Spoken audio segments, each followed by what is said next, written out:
네, 윤석열 정부 첫 영수회담이 이틀 앞으로 다가왔는데요. 회담 이후 공동 합의문을 내고 협치에 물꼬를 틀 수 있을지 윤석열 대통령과 이재명 대표의 정치력이 시험대에 올랐다는 분석이 나오고 있습니다.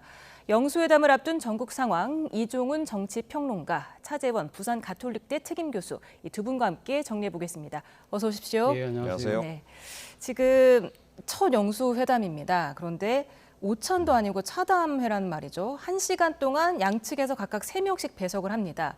충분한 의견 교환 이루어질 수 있을까요? 네, 뭐 그렇게 예정은 돼 있습니다만, 뭐 약간 여지를 지금 두고 있는 것 같아요. 대통령실 발언 나오는 걸 보면. 그래서 뭐 차담회로 시작하지만 조금 더 길어질 수도 있을 것 같고, 그리고 일단 대통령실에서 의제를 지금 다 열어놓은 상황이잖아요. 그래서 뭐 어떤 의제든 다 논의를 하겠다라고 지금 이제 한 상태이기 때문에 이야기는 좀 그 상황에 따라서 꽤 길어질 수 있다. 이렇게 좀 생각을 하고요. 또 국민적 기대감이 좀 굉장히 높은 상황 아니겠습니까? 그런 또 반면에 또 논의해야 될 사안도 굉장히 많죠. 이재명 대표가 지금 뭐 이미 그 협상 과정에서 내놓은 여러 가지 안건들도 있고 하기 때문에 제가 보건대는 1시간 이상 뭐 그냥 훌쩍 넘길 가능성이 좀 없잖아 있다. 결렬 상황이 아니라면 그렇게 생각합니다. 네, 지금 뭐 모두 발언만 공개하고 그 뒤에는 비공개로 전환이 됩니다. 그래서 양쪽 다 모두 발언에 좀 공을 들일 것 같은데 어떤 메시지가 나올까요? 글쎄요, 뭐 구체적인 메시지를 제가 예측을 하기는 쉽지 않을 것 같은데 일단 아마 윤 대통령의 나름대로 그 영수회담에 임하는 자세를 우리가 모두 발언을 통해서 알 수 있지 않을까 하는 생각이 드는데요. 제가 생각할 때는 그럴 것 같습니다. 경청은 하되 할 말은 내가 한다. 또는 낮은 자세를 내가 취하지만 비굴해 보이지 않도록 하겠다. 이는 아마 자세를 취할 것 같아요. 예를 들면 집권 이후에 첫 번째 지금 그러니까 회담이기만큼 내가 야당의 목소리를 귀 기울여서 듣겠다는 그러한 그 태도를 취하면서도 한편으로는 국정 운영에 내가 주체로서의 책임감을 분명히 보여주는 그런 아마 자세를 취할 것 같고요. 반면에 이재명 대표 입장에서는 존중은 하되 가감 없이 전달하겠다. 또 하나는 겸손하지만 단호한 모습을 보이는 그러한 양상을 그러니까 저는 보일 가능성이 높다고 보는데 그 이야기는 결국 대통령에 대한 예우는 하지만 그러니까 이 예우를 해서 오만과 겸허한 태도를 보이지만 총선에서 나타난 민심을 진짜 하나도 빼놓지 않고 전달하겠다는 그런 메시지를 아마 이야기하지 않을까라는 생각이 듭니다. 네, 아까 잠깐 얘기를 하긴 했지만 이 특별한 뭐 의제가 어떤 게 오를 것인지도 좀 궁금합니다. 그동안 민주당이 요구한 게 참 많았잖아요. 네. 그러니까 뭐 민주당 쪽에서는 기본적으로 이제 얘기 나왔던 게 이제 그 지원금 같은 경우 25만 원 얘기를 이미 이제 꺼낸 바가 있습니다. 또 지난 총선 과정에서 또 국민들에게 또 공약을 한 사안이기 때문에 뭐 그 얘기 반드시 좀 나오지 않을까 이렇게 좀 예상이 되고요. 또 최상병 특검법 같은 경우에는 지금 당장 현안 아니겠습니까? 지금 민주당 쪽에서는 5월 국회 본회의 때 이제 처리를 하겠다라고 지금 이제 이야기를 하고 있고. 또 지금 본회의에 지금 뭐 자동 상정이 돼 있는 상황이기도 하고 그렇기 때문에 이 문제도 이 얘기는 안 할 수가 없을 것이다. 뭐 이런 의제 조율을 하는 과정이 약간 좀 그 논란이 되기도 했었죠. 그래서 대통령실에서 그렇게 의제를 구체화하고 또 그와 관련한 합의를 사전에 이제 이루는 부분에 대해서 좀 난색을 표하면서 한동안 그 실무회담이 조금 이제 지체가 되기도 했고 이제 했습니다. 그래서 이제 그렇게 이제 의제를 일단 다 열어놓는 이제 그런 그 차선책을 이제 택한 셈인데 제가 보건대 대통령실의 기본 입장은 뭐 조금 전에 이제 차 교수님 생각하고는 조금 다른데 경청은 하되 답은 못 준다 그런 의미로 전 이해를 하고 있습니다. 그래서 이재명 대표가 이야기할 구체적인 사안들과 관련해서 뭐 명확한 답을 그 자리에서 지금 이제 안 내놓을 가능성이 굉장히 높지 않나 싶고. 뭐 그 반대로 이재명 대표는 한두 가지라도 답을 반드시 얻어내려고 하지 않을까 그렇게 좀 생각이 됩니다. 그래서 그 회담 과정에서 그와 관련한 힘겨루기가 꽤 진행이 되지 않을까 또 당연히 이제 그러다 보면 얘기가 길어지지 않을까 이렇게 좀 예상을 하는 거고요. 지금 공동 합의문도 뭐 나올 듯이 얘기는 하고 있는데 이게 좀 애매해요. 그러니까 공동 합의문을 만드는 시간을 이제 정하긴 한 것 같은데. 그런데 발표는 또 각자 하는 것으로 또 이야기를 하고 있어서 이게 과연 공동 합의인지 아닌지도 좀 모르겠습니다. 그리고 또 다른 결의 또 얘기도 나올 수 있는 그런 그 가능성도 없잖아 있는데 약간 좀 동상이몽 상태라서 회담이 과연 그 어떤 성과를 낼 수 있을지 좀 불확실한 상황이 아닌가 이렇게 생각을 합니다. 네, 지금 사전 의제 조율이 없이 우선 만나보자 네. 이렇게 해서 지금 만나는 건데 개혁신당의 이준석 대표가 네. 그러면 안 된다 이렇게 걱정을 하더라고요. 어느 정도 성과 낼 수 있을까요? 글쎄요, 뭐 이준석 대표는 여당의 대표로서 대통령과 만남, 그리고 또 대통령 후보 시절에 만났기 때문에 사실 그때는 뭐 의제를 뭐 사전에 조율하고 할 그러한 그 계제가 못 되잖아요. 그렇지만 여야 영수회담은 저는 또 다르다는 생각이 듭니다. 그리고 특히 지금 총선 민심에서 드러난 그러니까 여러 가지 국민들의 목소리가 있기 때문에 이런 부분들을 중심으로 해서 자연스럽게 이야기가 된다고 한다면 문제는 이 회담에 임하는 그러니까 윤 대통령과 이재명 대표의 나름의 진정성이에요.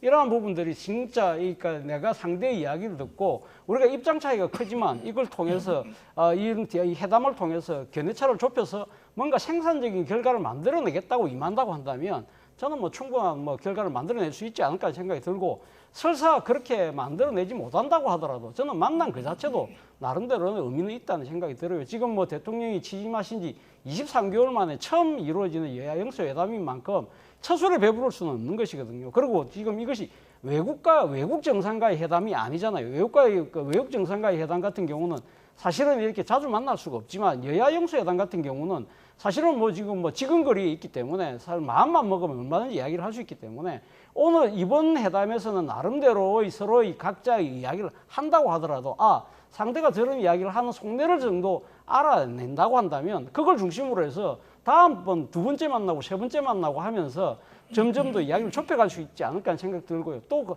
설사 그 대통령과 이 야당 대표가 뭐 합의를 못 이루어낸다 하더라도 이런 부분들에 대한 이야기가 놓은 부분들에 대해서는 소위 말해서 실무자 간의 후속 실무회담을 통해서 거기서 의견을 조율하고 그리고 2차, 3차 영수회담을 통해서 또 풀어나가면 되는 것이거든요.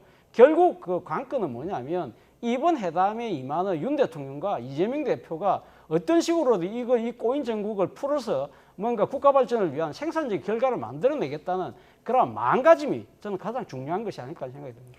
네, 뭐 최상병 특검법이라든가 뭐 대통령의 사과 이 정도는 좀 입장차가 커 보이는데 그나마 이번 영수회담으로 좀 이렇게 해결할 만한 그런 의제가 있을까요? 근데 뭐 윤석열 대통령께서 기존 방침을 고수하는 한은 사실은 이재명 대표가 이야기할 사안 중에서 어느 것도 받아들일 수 있는 게 없죠. 그런데 어찌됐건 총선 성적표를 받은 상태에서 이루어지는 영수회담이기 때문에 가장 핵심은 윤석열 대통령이 기존에 이제 그 자신이 밝혔던 방침을 어느 정도 이렇게 수정할 것이냐에 달려 있다라고 생각합니다. 그러니까 국민들은 그 수정하는 정도에 따라서 협치에 정말 뜻이 있는지 없는지 여부를 판단 내릴 가능성이 높은 거죠. 그래서 만약에 이번 영수회담을 했는데 결과가 뭐 아무것도 없었다. 합의된 바가 아무것도 없다. 대통령이 기존 입장에서 하나도 변함이 없었다라고 한다면 뭐 또다시 불통 논란이 아마 유발될 가능성이 굉장히 높습니다. 그런 국면이 윤석열 대통령에게도 절대 유리하지 않기 때문에 어느 정도는 좀 수용하는 그런 것이 좀 필요하다라고 저는 보고요. 어찌됐건 야당이 지금 집중적으로 좀 문제 제기를 하고 있는 그 사안들에 대해서는 윤석열 대통령이 정치적 결단을 내려서라도 큰 틀에 합의를 하는 게 좋을 것 같다라고 저는 생각을 해요. 그러니까 대표적으로 이제 25만 원 재난지원금, 그러니까 민생지원금 같은 경우에 금액 조절을 한다든지 해서 좀 타결을 좀 하는 게 좋을 것 같고 최상병 특검법 같은 경우에도 이거를 뭐 국회에서 그냥 여야 합의로 이렇게 미룬다거나 이제 그러기보다는 차라리 지금 국민의힘에서 이야기한 독소 조항들을 이제 아예 언급을 해서 그와 관련해서 큰 틀에서 그냥 이재명 대표하고 합의를 해버리는 것이 제가 보건대는 훨씬 더 전략적으로도 유리하지 않나 이렇게 생각을 합니다. 총리 인선이라든가 네. 의정 갈등 이거는 좀 어떨까요? 일단 뭐 총리 인선 부분과 관련해서는 일정 거대 야당의 인준을 받아야 되는 부분이기 때문에 아마 제 생각에는 윤 대통령이 나름대로 생각하고 있는 후보자들의 그러니까 실명을 구체적으로 거론하면서 이런 사람을 내 보관에 지금 두고 있는데 어떻게 생각하시느냐 하면서 상당히 그러니까 지금 일종의 양해를 구하는 모습으로 나가지 않을까 하는 생각이 들고요. 뭐 일각에서는 뭐 이재명 대표에게 아예 추천을 뭐 그러니까 요구할 가능성도 있다고 하는데 저는 뭐 그 가능성은 그렇게 높지 않아 보인다는 생각이 들어요. 만약에 진짜 지금 이재명 대표에게 지금 총리 후보를 추천하는 그런 양식 그 형태라고 한다면 그거는 일종의 뭐랄까요, 뭐 거국 내각 더 나가서 연정의 개념까지도 나갈 수 있기 때문에 지금 그 양측 간의 이런 그 회담을 둘러싼 실랑이라든지 이런 걸 봤을 때는 그 정도의 신뢰 회복이 지금 돼 있지 않은 상황이다. 그렇기 때문에 그것까지는 가지는 않을 것이라는 생각이 들고요. 그리고 뭐 또 나머지 이제 여러 가지 앞서 뭐 말씀하셨던 그 민생 회복 지원금 같은 경우는 저는 그런 생각을 해봅니다. 아마 대통령이 원칙적으로는 상당히 어려운 이 지금 이 그 민생들을 위해서 아마 이 그 민생 지원금에 대한 부분들은 아마 이 원칙적으로는 받아들이되 문제는 그러니까 지금 그 이 모든 국민들에게 1인당 25만씩 주자는 이야기는 그거는 조금 우리 국가 재정이 감당하기 얘는 좀 힘들다. 그리고 특히 지금 고물가인 상황에서도 상당히 유동성이 많이 풀릴 경우에 더 힘든 상황이 될 수 있다. 뭐 그런 부분들을 이야기하면서 규모나 대상을 좀 그러니까 대상도 줄이고 액수도 좀 줄이는 쪽으로 뭐 그렇게 이야기할 가능성이 있고 대신 민주당에서 요구하고 있는 뭐 전세 사기 피해자에 대한 지원금이라든지 아니면 소상공인들의 지금 대출금과 관련된 이자 지금 지급일이 다가오고 있거든요. 이런 부분들에 대해서 뭐 재정의 좀 여유를 그러니까 풀어서 그런 분들을 도와주는 쪽으로 이야기를 한다고 한다면 저도 민주당과의 접점도 찾을 수 있지 않을까라는 생각이 듭니다. 네, 지금 양측에서 각각 배석자가 3명씩 나옵니다. 근데 이제 배석자들을 물리고 1대1로 단독 회담을 할 가능성도 있어 보이죠? 네, 그렇습니다. 그러니까 아무래도 영수회담의 이제 그 본래 취지를 살리려고 한다면 두 분이서 정책 결단을 내리는 그런 과정들이 좀 필요하죠. 그리고 워낙 지금 여러 의제들과 관련해서 뭐 정치권에서 여야가 지금 대립이 그동안 심했기 때문에 이 문제를 최종적으로 결정 내린다 이런 이제 의미가 이제 있는 겁니다. 그래서 정치권에서 여야 간에 어찌됐건 풀지 못하는 부분까지도 풀 수 있기 때문에 이제 우리가 이제 영수회담이라고 이제 부르는 거 아니겠습니까? 이제 그렇게 본다면 1대1로 만나서 주요한 그 지금 이제 얘기했던 그런 의제들과 관련해서는 그러니까 빅딜을 할 필요가 있다. 그리고 그런 빅딜에 대해서는 국민들도 기대 내지는 양해를 할 것이다. 저는 그렇게 생각을 합니다. 네, 만약에 별다른 성과가 없다 이러면은 좀 네.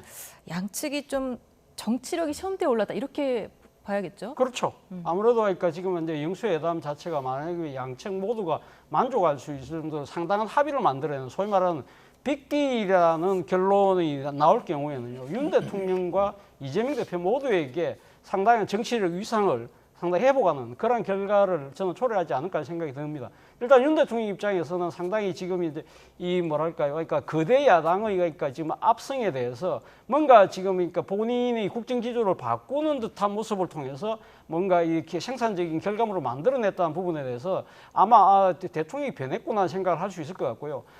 반면 그 이재명 대표 입장에서도 결코 손해 보는 장사는 아니다. 왜냐하면 제1야당의 대표로서 대통령과의 담판을 통해서 굵직한 결과물을 만들어냈다는 그 자체가 어떻게 보면 지금 차기 지금 대권을 노리고 있는 이재명 대표 입장에서는 뭐 이 수권 가능성, 대안 가능성을 국민들에게 새로 새겨주는 측면이 있는 것이고요.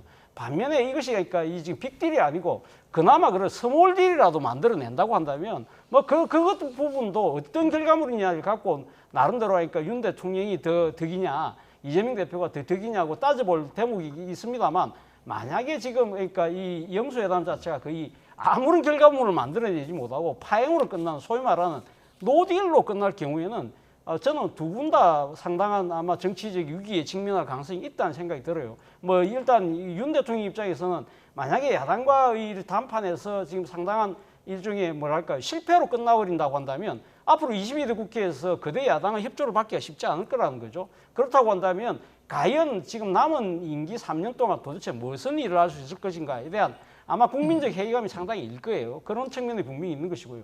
그리고 또 이재명 대표 입장에서는 윤 대통령의 정치적 쇼에 당한 거 아니냐라는 뭐랄까 비판이 야권에서 제기될 수 있기 때문에 그래서 저는 어떤 식으로든 그 두 분 모두가 뭔가 이 결과물을 만들어내는데 상당히 아마 노력할 가능성이 있다는 생각이 듭니다. 네. 이런 가운데 민주당이 21대 국회 마지막 임시국회 소집을 요구했는데요. 이를 두고도 여야 간의 신경전이 팽팽합니다. 관련 발언 듣고 오시죠. 5월 국회는 민주당이 무슨 의도를 갖고 소집하는 게 아니라 법적 절차에 따라 국회 소집을 해야 되는 것이고 마땅히 국회를 열어야 됩니다. 수사기관의 수사가 끝나서 국민적 평가가 나오면은 민주당이 지금 뭐 22대 때도 지금보다 더 많은 숫자를 가지고 있는데 또 추진할 수 있지 않습니까? 네, 뭐 국회법에 따라서 임시회를 소집해야 한다. 아니다. 지금 뭐 합의를 해야 된다. 또 김진표 국회의장은 좀 지켜보겠다. 이런 입장인데요. 네. 근데 사실은 국민의힘이 지금 이러고 있을 때가 아니라고 저는 생각을 해요. 그러니까 대통령도 일단 뭐 이제 변화해야 되겠다라는 생각을 좀 한 거고, 그래서 지금 이제 영수회담 제안까지 지금 한 상태입니다. 영수회담을 한다는 얘기는 기본적으로 향후에 협치로 좀 전환하겠다라는 거를 담고 있는 거예요. 만약에 영수회담을 했는데 뭐 협치하려고 하는 의지가 없는 거로 밝혀진다 그러면 윤 대통령은 정말로 이 레임덕이 훨씬 더 빨리 올 수밖에 없는 그런 국면을 맞게 될 수밖에 없는 겁니다. 어찌됐건 그래도 윤석열 대통령이 그렇게 약간 태도 변화를 보이고 있는 시점에서 국민의힘이 저런 반응을 보인다? 그러니까 전혀 변하지 않은 모습을 보인다? 이게 과연 바람직한지 모르겠어요. 적어도 대통령의 변화에 맞춰서 좀 보조를 좀 해줄 필요는 있는 것 같은데 너무 지금 딱 잘라서 안 된다는 식의 그런 얘기를 좀 하고 있습니다. 그러니까 최상병 특검법 같은 경우에는 지금 국민의힘 내부에서도 이거는 통과시켜야 된다라는 의견을 갖고 있는 분들이 적지 않은 이제 그런 그 상황이에요. 그렇다라고 한다면 이걸 무조건 딱 안 된다라고 지금 접근하는 것이 바람직하고 현실적인 그 접근법이냐 하는 거죠. 만약에 이렇게 이제 당 지도부 차원에서 반대를 했는데 이게 특검법이 통과가 되고 그게 다시 또 재의결에 넘어갔는데 국민의힘에서 반란표가 나와가지고 이게 통과가 돼버리게 되면 이 지도부는 뭐가 되는 겁니까? 예, 그리고 윤석열 대통령은 또 어떻게 되는 거냐는 얘기죠. 사실은 이제 이런 부분 때문에 여전히 이제 국민의힘은 윤석열 대통령의 눈치를 보고 있고 거기서부터 완전히 못 태어난 그야말로 여의도 출장소에 불과한 그런 이제 모습을 지금 보이고 있는 건데 윤석열 대통령이 이번에 영수회담을 통해서 저는 이거 큰 틀에서 합의하는 게 좋겠다라고 말씀드렸어요. 합의를 하게 되면 어쩔 수 없이 따르게 아마 또 될 거라고 좀 생각을 하는데 국민의힘이 너무 자율적인 판단 능력이 지금 떨어져 있는 상황이 아닌가 좀 그런 생각을 좀 갖고 있습니다. 네, 근데 그 최상병 특검법 관련해서는 지금 공수처 수사가 진행 중이다. 그렇기 때문에 또 어제 또 공수처가 핵심 피의자를 소환하지 않았습니까? 속도를 조금 내는 모양새인데 특검이 꼭 필요하다고 보시는지요? 그러니까 이제까지 안 하다 왜 이제서야 속도를 내냐는 거죠. 그리고 또 갑자기 공수처장 후보를 또 이제 대통령실에서 또 지명을 했어요. 그러니까 이제까지 안 하고 있다가 이제 와서 여기 속도를 내는 것은 결국은 최상병 특검법을 피하기 위해서 그러는 거 아닌가라고 지금 이제 야당에서 문제 제기를 하는 거고 이건 누가 보더라도 그렇게 딱 표가 나요. 저는 왜 이렇게 표가 나는 짓을 자꾸 하는지 모르겠어요. 지난번에 이종섭 전 국방장관을 이제 그 호주 대사로 임명했을 때도 그랬고 여러 가지 의구심을 더 갖게끔 지금 행동을 하고 있어요. 대통령실도 그렇고 국민의힘도 그렇고 총선 참패해서 결과물을 지금 이제 성적표를 받았고 국민들로부터 질타를 받았음에도 불구하고 여전히 지금 이렇게 대응을 한다. 전혀 달라지지 아니한 그런 대응을 계속한다라고 했을 때는 더 큰 철퇴를 맞을 수 있다. 그 점 좀 명심해야 된다 이렇게 생각합니다. 네, 그래서 특검법이 통과돼서 출범을 하게 된다. 그럼 공수처는 어떻게 되는 건가요, 수사가? 글쎄요, 뭐 공수처가 지금 만약에 그러니까 지금 특검법이 통과된다고 한다면 뭐 공수처는 아마 이 지금 하고 있던 수사를 중단하고 특검에 넘겨야 되겠죠. 그 앞서 뭐 말씀하신 것처럼 저는 사실 뭐 지금 그러니까 지금 정부 여당의 입장에서는 공수처가 이 수사를 계속하면 되는 거 아니냐. 그리고 우리가 지금 또 새로운 공수처장을 이제 지명했기 때문에 사실은 공수처가 제대로 돌아갈 그런 시라는 이야기를 합니다만.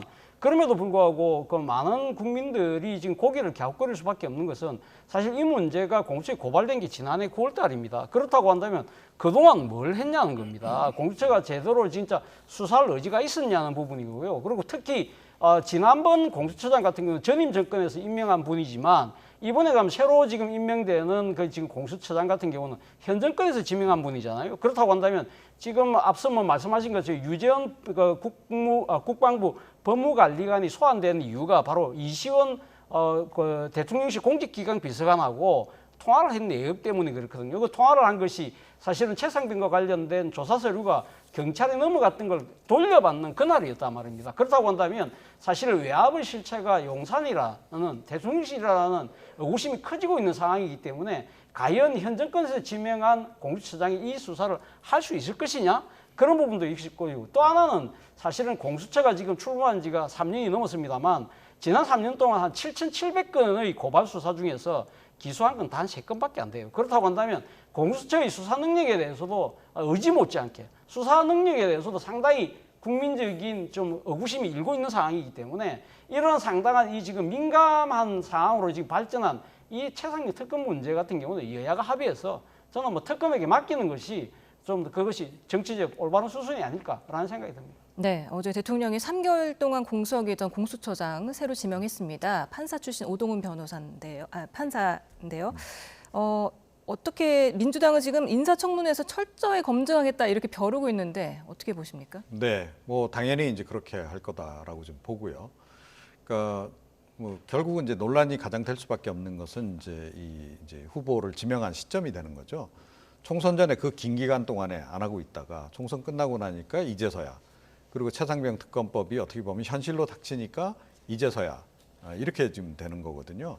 그러니까 굉장히 이렇게 되면 이제 국민적 의구심은 더 커질 수밖에 없는 거예요. 그러면 이런 식으로 해서 결국 자기 사람을 공수처장으로 대통령이 보내서 뭐 흔히 하는 얘기로 뭐 그냥 이렇게 흐지부지하게 수사를 그냥 해버리는, 그리고 이제 꼬리 자르기 수사 이런 식으로 지금 가려고 하는 좀 수순이 아니냐, 이제 그런 이제 의구심을 지울 수 없는 이제 그런 상황이 돼버린 거예요. 저는 오히려 이번에 어차피 지금 그 동안에 이제 지명을 하지 아니한 것이라면 좀 더 기다렸다가 최상병 특검법 처리되는 그 결과를 보고 공수처장 후보를 지명을 했더라면 오히려 오해는 덜 받았을 것이다, 이렇게 생각을 합니다. 그런데 지금 현재 상황으로 보면 지금 오해를 살 수밖에 없는 상황이고, 그런 그와 동시에 이제 의구심도 더 커질 수밖에 없는.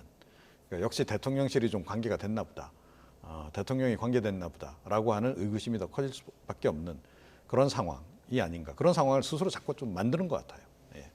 네, 만약에 5월 임시국회에서 민주당이 이렇게 입법을 강행하게 된다면 네. 국민의힘에서는 사실 딱히 뭐 현실적인 대안이 없습니다. 맞습니다. 대통령한테 뭐 이 총선 참패 후유증이 가시지도 않았는데 거부권을 건의할 수 있을까요? 또 대통령은 거부권을 행사할 수 있을까요? 저는 뭐 거부권을 그러니까 그 요청을 할 수 있고 행사할 수 있습니다만, 그러한 부분들을 과연 국민의힘에서 그렇게 하려고 할까요? 왜냐하면 사실은 이번 그러니까 총선에 나타난 민심 자체가 지난 윤석열 정권 2년에 대한 그러니까 심판이긴 하지만, 그 중에서도 특히 선거 와중에 지금 진행되었던 이종섭 전 국방부 장관의 호주대사 임명에 대해서 그러한 부분들이 사실은 어떻게 보면 판세를 뒤엎는 하나의 변곡점 중에 하나였거든요.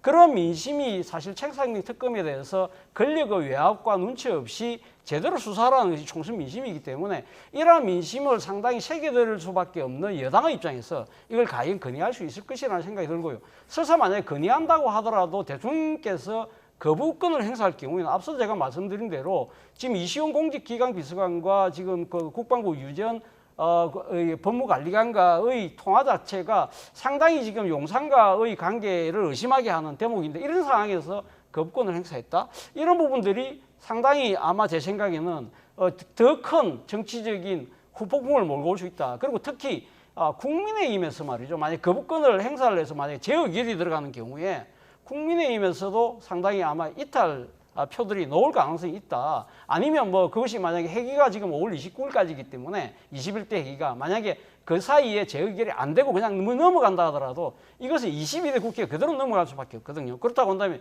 22대 여당 당선자들 중에서도 벌써 이 최상병 특검을 받아야 된다고 이야기하시는 분들이 꽤 많기 때문에 이럴 경우에는 오히려 여당 내에 여권 내의 정치적 갈등을 또 부추기는 또 하나의 요인이 될 수 있기 때문에 저는 국민의힘 또 뭐 용산 대통령실에서도 섣불리 이렇게 거부권을 행사하려고 할 생각을 잘 못하지 않을까라는 생각도 듭니다. 네, 그리고 22대 국회 상반기 국회의장이 누가 될지도 상당히 관심사입니다. 지금 민주당 강성 지지층에서는 추미애 당선인을 지금 지지를 공개를 하면서 다른 후보를 좀 비판을 하고 있어요. 이유가 뭘까요? 뭐 그분들의 선택이죠. 그렇긴 한데 뭐 여러 가지 지금 또 다른 소리도 많이 나오더라고요. 너무 또 이 강성이어서 오히려 뭐 이재명 대표나 민주당에 좀 부담이 될 수도 있다. 이제 그런 지적도 일각에서 좀 나오고 있습니다. 그래서 좀 더 두고 봐야 되는 상황이 아닌가 좀 이렇게 생각이 들고 지금 뭐 이미 여러분이 지금 출사표를 지금 던지셨어요. 그리고 또 추가로 더 던지실 분들도 있는 것으로 지금 전해지고 있습니다. 그래서 거의 뭐 역대급으로 경합이 좀 치열하지 않을까 이렇게 생각이 들고 실제 표 대결에 들어가면 어떻게 될지도 또 이제 두고 봐야 된다. 그러니까 역시 이제 중요한 것은 뭐 이제 명심이 될 거다 이렇게들 이제 보긴 하는데 명심 다들 지금 명심을 얻겠다라고 지금 이제 자처하고 있잖아요. 다 내가 친명입니다라고 지금 이야기를 하고 있는 상황이기 때문에 좀 어떻게 보면 이제 그러니까 변별력이 좀 떨어지는 거죠. 그렇게 되다 보면 누가 될지 사실은 좀 예상하기 어려울 수도 있다 이렇게 좀 생각을 합니다. 네, 그리고 5월 3일 다음 주 금요일이죠. 네. 국민의힘이랑 뭐 더불어민주당 양쪽 다 원내대표를 선출합니다. 네. 네. 어떻게 예상하십니까? 글쎄요, 뭐 일단 뭐 국민의힘 같은 경우는 사실 지금 뭐 후보들이 많이 보이지가 않아요. 그래서 지금 이철규 의원이 사실 그러니까 상당히 원내대표의 의지가 아주 많다고 하는데 문제는 이철규 의원이 소위 말하는 대표적인 친윤 의원이잖아요. 그런 부분들이 그러니까 지금 대통령하고 가깝다 안 가깝다를 떠나서 일단은 지금 이번 총선 민심에서 나타난 바가 뭐냐면 사실은 지금 여당이 용산의 출장소 정도밖에 안 되면서 상당히 정치적인 그러니까 이 역할을 하지 못했다는 부분인데 이런 부분들이 만약에 지금 이 여러 가지 복잡한 현안이 놓여 있는 상황에서 대통령과의 정치적 교감이 상당히 잘할 수 있는 분이긴 합니다만 이러한 부분들이 지나치게 용산의 뜻만 쫓는 사람처럼 그런 분을 그러니까 지금 미는 상황으로 간다고 한다면 향후 국회 운영에 적잖은 어려움이 있겠다는 생각이 들고요. 그렇기 때문에 아마 새로운 다크호스의 후보가 나타날 가능성이 있다는 생각이 들고 반면에 민주당 같은 경우 여러분들이 사실은 원내대표에 상당히 출사표를 표명을 했던데 이분들이 신압으로 한 명, 두 명씩 사라지면서 결국은 지금 박찬대 최고 쪽으로 지금 모아지는 분위기인데 어떻게 보면 명심 전심이 아닐까 하는 생각이 들어요. 이재명 대표가 사실은 같은 최고위원이면서도 이번에 원내대표 출사표를 던지려고 했던 서영교 최고에게 아니 두 분은 뭐 가위바위보 하라고 이야기를 했습니다만 그러나 어쨌든 지금 제가 보기에는 사실은 이번 최고위원을 하면서 이재명 대표하고 상당한 정치적인 상당한 교감을 맞추고 있는 박찬대 최고에게 아무래도 명심이 쏠린 것 같아요. 그러다 보니까 지금 한 명, 두 명 다 지금 그러니까 출사표를 접는 바람에 그냥 지금 추대하는 분위기라는 거죠. 그런 부분들이 과연 지금 민주당 내의 당명이 민주당이잖아요. 그런 부분들을 본다고 한다면 지나치게 지금 이재명의 민주당이 되면서 너무 이 대표의 또 눈치를 보는 측면에서의 민주당이라는 민주의 가치가 제대로 확보할 수 있을까라는 또 우려도 함께 나오는 것 같습니다. 네, 마지막으로 짧게 여쭙겠습니다. 민주당 이재명 대표 그리고 조국혁신당의 조국 대표 그제 만찬 회동을 했습니다. 네. 어떻게 평가하셨습니까? 예, 뭐 이재명 대표가 이제 조국 대표를 상당히 신경을 좀 많이 쓰는 것 같아요. 신경이 많이 쓰일 수밖에 없죠. 지난 총선 이제 과정에서 사실은 진보 지지층 상당수가 이재명 대표로부터 조국 대표로 지금 갈아탄 그런 상황이기 때문에 더욱더 이제 위기감을 이제 느끼는 이제 그런 상황이고, 자 그런 속에서 공개적으로 조국 대표 내지는 조국혁신당의 제안을 두 가지를 거절을 했잖아요. 원내 교섭단체 만드는 거 안 도와줬고, 그 다음에 이제 범야권 연석회의 하는 거 거부했고, 그래서 이제 조국 대표가 섭섭하다라고까지 얘기를 했고, 그러니까 공식적으로 해줄 수 있는 거는 안 해주고 그 대신 비공식적으로 만나서는 좀 달래는 그런 좀 이중 행보를 좀 보이고 있는 게 아닌가 이렇게 생각을 합니다. 네, 다음 주 월요일 영수회담을 앞둔 전국 상황 알아봤습니다. 두 분 말씀 여기까지 듣겠습니다. 감사합니다.